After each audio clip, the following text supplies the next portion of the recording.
were the best of friends. The Crimson Oni looked fierce, but was gentle like the humans. The Blue Oni looked human, but was reclusive, like an Oni. The Crimson Oni wished to befriend the humans, but they were scared and threw beans at him whenever he came near.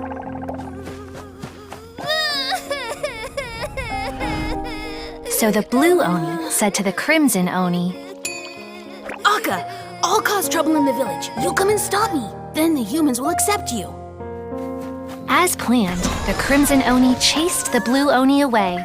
The Crimson Oni's deeds spread throughout the land, and people finally accepted him. But when the Crimson Oni went to tell the Blue Oni the good news, he was gone and left only a letter behind. I went traveling.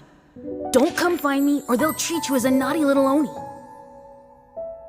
But don't worry about me. No matter where I go, we'll always be friends. Huh? That's it? What about the little Blue Oni? Whatever happened to him? I suppose the Blue Oni simply disappeared, never to be seen again. Only the Crimson Oni remain now. But the Blue Oni was just an innocent little kid. Of course it does. Otherwise, I wouldn't go through all the trouble of telling it. One interpretation is that the story is actually broadly based on historical events and that Arataki Itto is, in fact, a descendant of the Crimson Oni.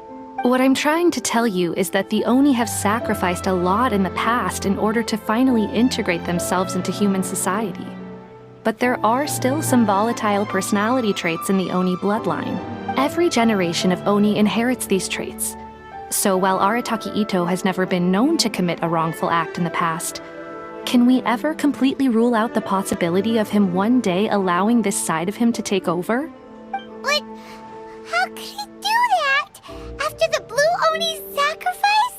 That would be such a betrayal. That's a very old story. Nobody knows how long it's been since the Blue Oni disappeared. We can only assume that they have long since died out, in which case, it would be quite a stretch to say it still counts as a betrayal at this point. Besides, the suspect has already confessed. What is there left to discuss? According to my investigation, he was headed southwest. I would bet he's already made it to Yashiori Island by now. The Tenryou Commission is unable to enter territory controlled by Sangonomiya troops. No doubt that's the reason Arataki Itto chose to flee in that direction. Don't mention it. I'm just doing my duty. Wait, Paimon still has a question. If Arataki Itto has given into his bad side, won't that mean he's extra mean and violent now? I could only assume so. Judging from his previous bouts, he is a skilled fighter with a lot of brute strength. Whether or not you'll be able to handle him, that I do not know. Okay, but what's up with people throwing beans at Oni? What use is that? Ah, yes. Now that you mention it, I seem to recall that Arataki Itto is allergic to beans. In fact, all Oni will avoid beans, but especially Itto. I heard that just touching a bean is enough to incapacitate him. If you could weaken him a bit by triggering his allergies, perhaps you'd have better luck subduing him. Right! Knowing our target's weakness will make things a whole lot easier. It just so happens that I have a bag of beans right here. I was planning to use them to make some porridge, but I think you will find a better use for them. Of course, I will charge the Adventurers Guild a fair and reasonable rate for the beans. Sneaky! But also, thanks! Let's head to Yashiori Island and start looking for Itto.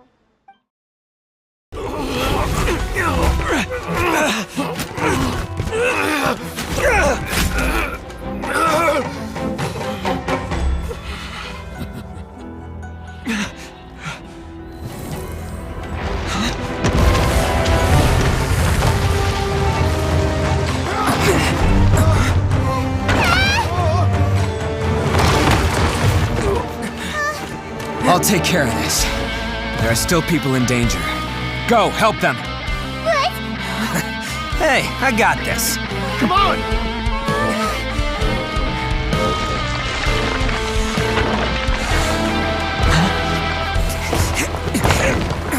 Forget about me! Just go! It's what I deserve!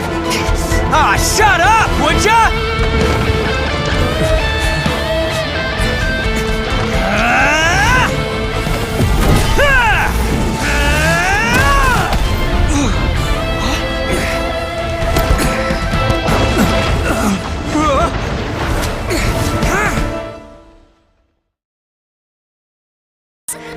But in his heart, he wanted to bring the blue Oni back home. The Crimson Oni didn't know where to find the blue Oni. His search took him up the highest mountains and across the widest rivers. He found many traces of the blue Oni, but the more he found, the clearer it became. The blue Oni was hiding on purpose. So just as the blue Oni had once done, the Crimson Oni left him a letter. Dear Owl, I've made lots of human friends now, and I want to have a big party for everyone. I want all my friends to be there. That means you too, Owl. If you don't want to meet me, you can just watch from a distance. The blue Oni snuck back to the village and hid in the shadows.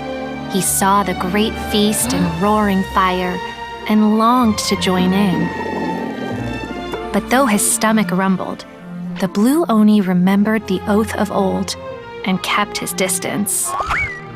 Suddenly, he jumped. The Crimson Oni was right behind him. Hey, you're finally back. Come on, I'll introduce you. It's time everyone met my best friend.